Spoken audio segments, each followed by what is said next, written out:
This is the reality of rushing Arizona State. This is what you look like. The back of my shirt is wet. I am dripping sweat.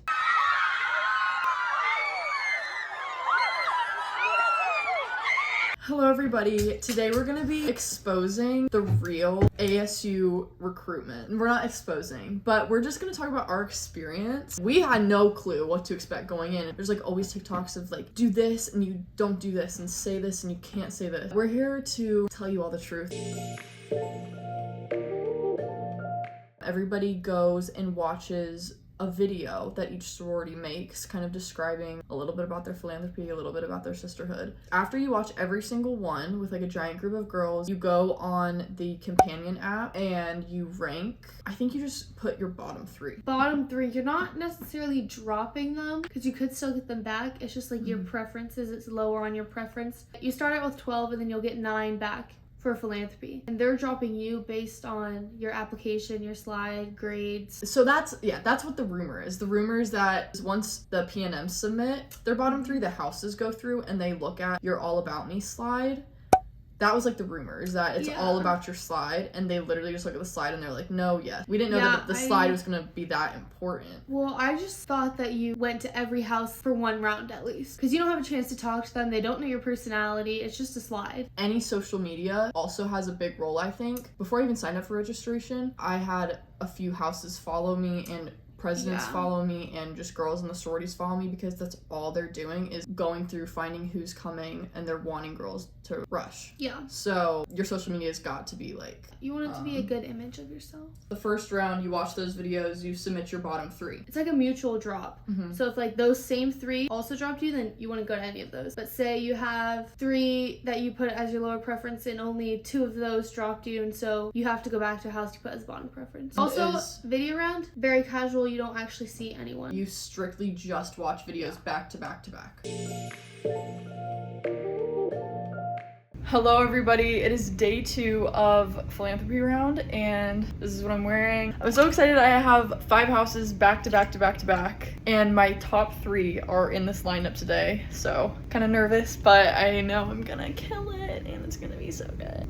Wish me luck. You had to wear a t-shirt, a Panhellenic t-shirt, and philanthropy was 2 days back to back. So your schedule's split up in between those 2 days. So if you got 9 houses back, depending on whatever your schedule is, you could have like 4 and 5 or 8 and 1. Yeah. Like, you don't really know. This is what was frustrating. Yes. We had no idea, obviously, how any of this works. Yeah. So basically what we're told by our Rogam group, you're gonna go to this community center, this meeting spot at 8 a.m. And when you get there is when you find out your philanthropy round schedule. When you get your schedule, you're not meeting with your first house until say 1 p.m., 4 p.m., 9 p.m. Or you could be lucky and have one like super early in the morning. So the frustration is you get all ready. It is freaking hot here. It melts your makeup, ruins your hair. Like 112 every single day. And what's frustrating is you go at 8 a.m. already, and you could possibly not meet with your first house until way later in the day. But we both got lucky. We both had an early one, right? Yeah, there were some girls that like would get there and just ASUS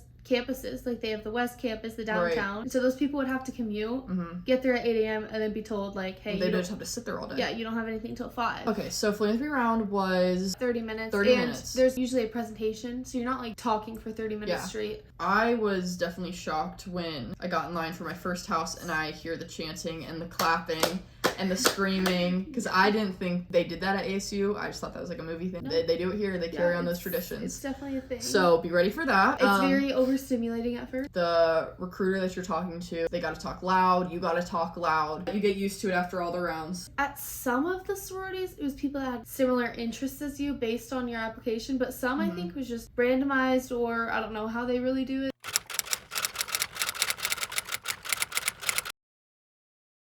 Some of the girls, like, they'd be like, what is something you really love? And I'd be like, I love the ocean. And this girl would be like, oh my gosh, I love the ocean. It's nice when the sororities do that and they pair you up on purpose, because outside of the house before you go in, you do get lined up in a specific order. Most pair you with a person with similar interests. Or like, I met a few girls that were from Ohio too. I met some Texas people with the same name as me was common when I go. Things like that. And that's nice that they do that, because then gives you something to talk about. Gives you something to talk about, Philanthropy is like the shortest one, and I feel like honestly most of it is like an introduction of yourself. It's the usual like your name, where you're from, your major, what dorm you're staying in, how is moving, questions like that, usually. So once you've talked for a while, another sister will come over and crouch down. It's so called, nice like, to meet bumping. you. They'll be like, it's so nice to meet you. And then they like switch chairs, and the previous ones you're talking to gets up and leaves, and you talk with a new sister. So it's nice to talk to multiple different ones. Also, it's nice because sometimes you don't vibe with one girl, but then you get like a refresher, and then it's like, oh, okay.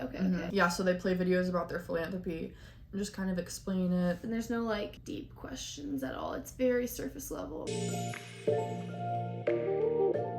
So the next round is sisterhood, and sisterhood is also a 2-day span. And it's the same frustrating process where you don't get your schedule until you go to the meeting spot at 8 a.m. And this time you're in dresses and heels. Sisterhood is 40 to 45, something around there. It's longer. Yeah. Sisterhood is 6 houses. Some people don't have a full like roster. Like you could only get 3 back, and then you just have 3 houses to go to. We were dropped from one that we both really felt that we had a connection with, philanthropy round. We were dropped from them for sisterhood round. And that's the other thing. Do not get your hopes on based on what they say to you. Yeah, should we like... Yeah, I was dirty brushed many times too. Definitely. In multiple different sororities. Yes. When you hear something and then you open your phone the next day and you're like, oh, so that's just when they're getting your hopes up, Yeah. and then they don't follow through with like what they were saying. So just be prepared that could be a possibility. I mean, yeah, they just talked about their sister. They asked me a lot of like, what do I look for in a friendship? What do I want out of a sisterhood? Why do I want to be a part of a sisterhood? You learn about like sisterhood events. They talk about their values. Yeah, their values and what puts them apart from others, basically. After sisterhood, you submit 3 for preference round. Preference round, you meet with 2, and they're both 50 minutes long. Once you hit preference, someone in the sorority has to pref you. Like, they have to be like, I want to talk to that girl. Like, it's very specific. Right. So it's like a familiar face, which makes it like more comforting than the others. Yes, and... excuse that. Preference round, be ready for like the rituals and traditions that not like they scary do. Though. It's not scary. It's different they do than it. The others. They follow their rituals. The only person you talk to is the girl that preffed you. So hopefully you have a connection with that girl. I know I definitely did with both the girls that preffed me. I love them both. It was definitely a very hard decision for me especially with meeting with both these girls. And if you're like a naturally indecisive person like me, like crazy indecisive. She's been indecisive since day one. Actually, like even like 6th grade at Target, I was like, I don't know what to do. Literally contemplating every purchase. Yes. Like she's very indecisive. So this can be a really hard decision. Yes, it's hard to get dropped when you felt so like at home in that place. And so then I feel like sometimes you just like close out the other options. Don't do that. Yeah, gotta be open. I lost my train of thought. What was I just about to say? Because you're very indecisive. Oh, yes. I always felt like this is like a big decision. You're paying dues, you're doing all these events, and like once you're in, like you can drop out, obviously. Do you really want to do that? Yeah, and once you do that, you can't read. Right. So it was hard. There was like 2 houses that like one of them I had a good and bad, the other one I had a good and bad, so I'm like, well, I don't know what to do, because like I've had really great experiences, and then I've had one that's like wasn't a vibe. It just wasn't good at all. It was actually kind of scary. It's okay, you really didn't vibe with one. Yeah, that's just really fine. Didn't vibe. Yeah, but basically I was indecisive, and at the end I was like very stressed out, like about to drop out of recruitment because I couldn't make a decision. So just follow your heart. But she ended up, so it really comes down to like talking through like, is this your home? Is this where I want to be? Do you share the same values as these other girls? Do you love this energy? So after preference round, you submit which one is your number 1, which one is your number 2. Do you want to say what you did? You can also suicide bid. Everyone says don't. Do not suicide bid. And I don't really understand why.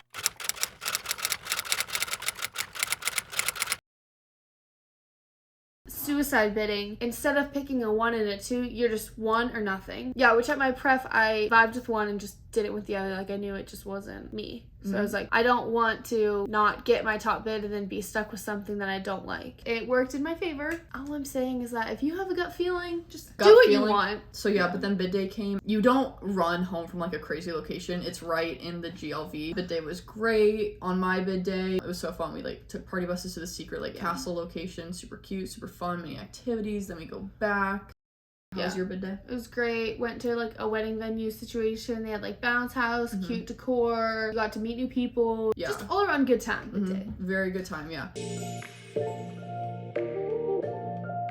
Here, it's very different. The southern schools, it's the same kind of style because that's what you have to do. Here, you're encouraged to express yourself. You wear what makes you feel comfortable. Obviously, you dress to like the standard of like what you should be wearing for each round. You have so much creative freedom with it. There's not like a certain way that you're like, oh my gosh, I need to dress like this if I want to get into this house. I need to dress like this. It is so not like that. I mean, at least I ran home to AFE and I knew it based off the energy. Going with that, even like conversations here are different. The conversations that were the best for me were the ones that we talked about something random. It was like, what's your favorite restaurant? Oh my gosh, you've tried that place? Like, I want to go there so bad. Like, straight up, multiple girls told me, they were like, I don't care about your GPA. I don't care about your grades. I don't care about what you did in high school. Just tell me about yourself. All the things that you see on TikTok that it's like, don't say this, don't say this. There's like obvious certain, things like, you don't say. Boys, partying, you don't talk about boys. Yeah, like time and place.